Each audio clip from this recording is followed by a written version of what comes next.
Sir এখানে কেন ডাকলেন? আমরা তো হোটেলেই কথা বলতে পারতাম। হ্যাঁ পারতাম, কিন্তু করলাম না।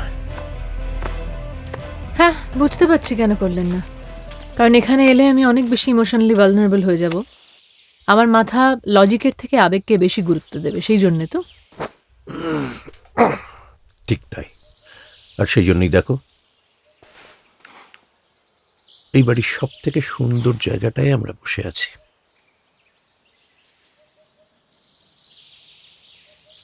এই বাগানটা আমার কাছে ক্যাথারসিসের মতো ছিল। এই এত রকম এক্সোটিক ফুলের গাছ তো, এদের সব আলাদা আলাদা যত্ন পদ্ধতি। এ নিয়েই সারাদিন কেটে যেত।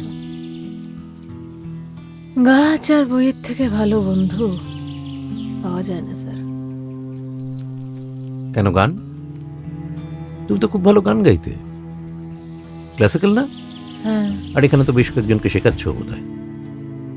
ওই পরশের মেয়েরা, বাইরেরও কয়েকজন শেখে।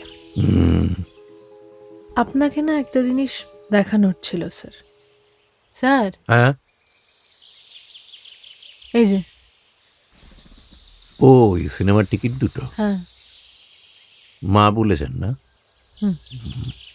তবে মুস্তাক যা বললো তাতে মনে হলো এবার আর তোমার মা অতটা নার্ভাস হননি। মানে অর্ণবের সময় ওনাকে যা সহ্য করতে হয়েছে অনেকটাই সামনে নিয়েছেন বোধহয়। হ্যাঁ, অর্ণবের সময় তো সবাই ধরেই নিয়েছিল খুনটা আমি করেছি।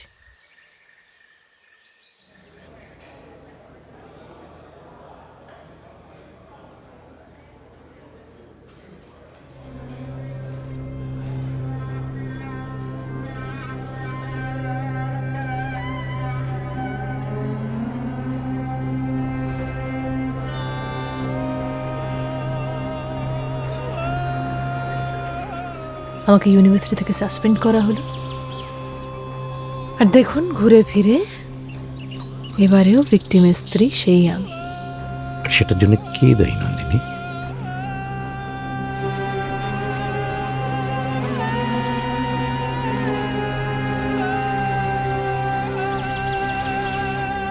সময় স্যার, সময়।